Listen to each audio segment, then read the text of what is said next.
What's up, everybody? Welcome back to the channel. Today I'm here to share with you my thoughts on the Valkyrie Elysium demo. Valkyrie Elysium is an upcoming action RPG set to release on PS4 and PS5 on September 29th, and it will be coming to PC on November 11th. The demo is available now on PS4 and 5. I played the demo on PS5. It took me about 2.5 hours to complete this tutorial segment, the main mission, and a couple of side missions that are available in the demo. The game opens with a bit of exposition. Odin has created Valkyrie as the end of the world approaches, and it is her task to save the world. After that brief context, which is basically the only significant plot development in the demo, you begin a tutorial.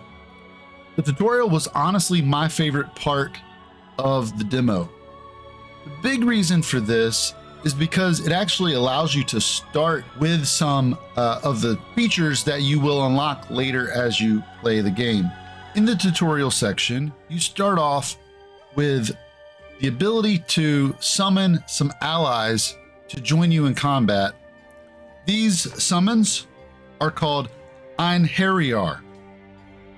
And these two Einherjar will join you in combat, and they also provide you with elemental bonuses to your attacks. And if you actually have both of them summoned at once, you can very easily switch to choose which attack bonus you're going to get.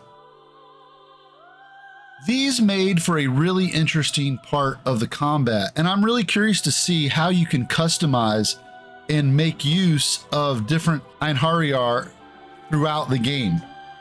These function pretty similarly to skills, but they add a unique twist since they are allies who join you in battle, and they change the elemental status of your weapon. At the conclusion of the tutorial, there is a fairly easy boss fight, which leads Valkyrie to then meet Odin face to face for a moment. It's at this point that you really set off in the game proper, and you set off on your journey. But once you enter into the normal part of the game, your Einherjar are taken away, which made the opening combat of the first chapter of the game a little lackluster. As you move into this stage of the game, there are 3 skill trees that you can upgrade. You have attack, defense, and support. In each of these trees, you can unlock passive bonuses and active abilities. In order to unlock these, you need a combination of several kinds of currency. Honestly, I was not a big fan of this because you'd often need 3 or 4 kinds of currency to unlock a single skill, but there was no real difference at all between the currencies. You earned all the currencies essentially the same way. Kill enemies, bust open crates. And honestly, I'd like to see a little bit of a difference in how you earn these currencies to make it a little more interesting. If you're interested in hearing my thoughts on other games, sharing tips, reviews, and other thoughts that I have about games in general, be sure to subscribe to the channel so you can see what we have in store in the future. While combat was less enjoyable after the tutorial, one aspect that provides some fun to combat is the ability to use this kind of a hook to close gaps. You can actually use this to traverse the world, and you can also use it to hook onto enemies and get close to them. Honestly, this was really pretty cool. In my 2 hours or so playing the demo, this was what I found I had the most fun doing. I felt like Spider-Man with a sword. And who does not want to be Spider-Man with a sword? Battles could get decently fast-paced, even without the Einherjar, but I imagine having a full repertoire of skills would make this even more enjoyable. Again, in the first stage of the game, you are pretty limited, but the combat is probably going to be the biggest draw for most players, if the demo is any real indication. In the demo, I was able to unlock several different spells. So I had a fire spell, lightning spell, ice spell, healing spells, and a holy spell. So that was pretty cool.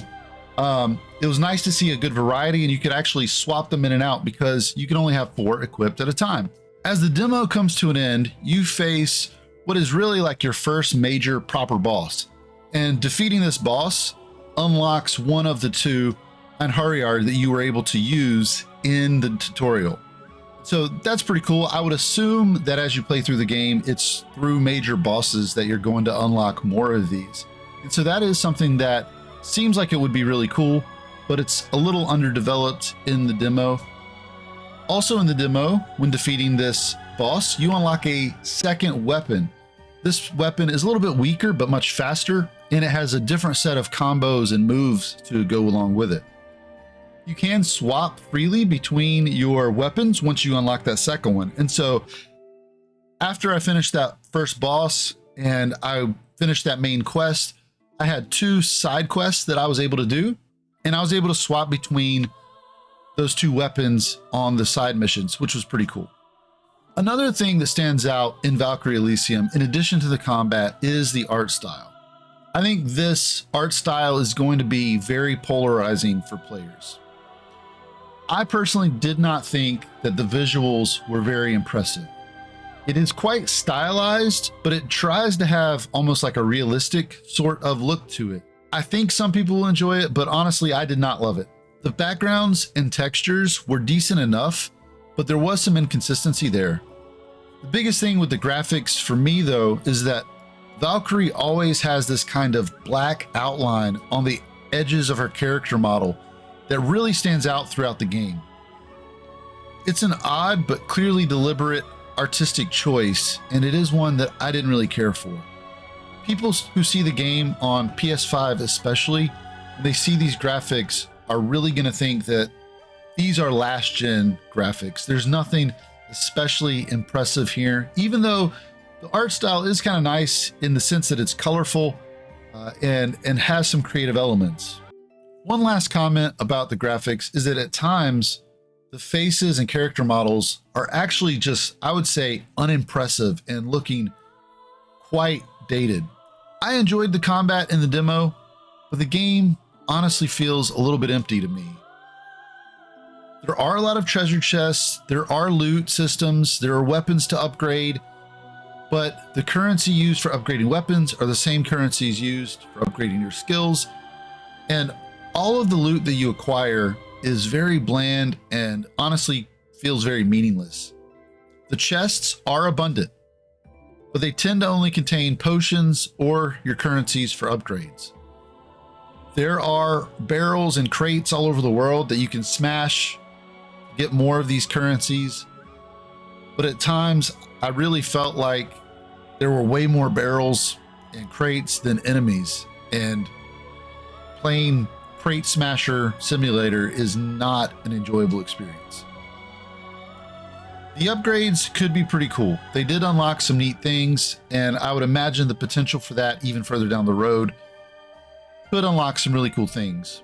I think the potential for the variety of spells paired with the Einherjar seems promising. And as I've said, the combat was the highlight of the game for me. I'm not sure that it can sustain the game if it's 20, 30, 40 hours long or even longer. So it's time now for me to ask the fundamental question. Is this game fun? Valkyrie Elysium, the combat is definitely fun, but with the limited tools available in the demo, it is difficult to say how long would it remain fun. The action combat definitely is not as strong and as enjoyable as in some bigger budget titles. The lack of more traditional RPG elements like loot, strong characters, or a gripping narrative make me a little cautious about the game. The promotional material and the trailers for the game showed off this Dragoon-esque character that is presumably the antagonist, but she was entirely absent from the demo. So that leaves me with a lot of questions about the overall quality of this game and if I would enjoy it. I am loving the fact that Square Enix has released so many demos recently. I think it's great to be able to try out Diofield Chronicles, Harvestella, and this, and Star Ocean. I hope that that continues. However, after playing the Valkyrie Elysium demo, I am probably going to wait for a sale on this one, or at least wait until some reviews are out. I think for a full-priced game, $60 is maybe a little steep for what I see in the demo. If it were $30, $40, I would be more inclined to buy it. One of the biggest things too is that the next couple of months, 2022, are just loaded with promising games. And this one, as a full price game, I'm not quite sure it measures up to some of its competition. Those are my thoughts on the Valkyrie Elysium demo. Have you tried the Valkyrie Elysium demo? If so, let me know in the comments below. What did you think? Do you agree with me? Disagree? Are you planning to pick it up? Thank you guys for watching. Greatly appreciate it. Hope that you have a great day. Have fun out there.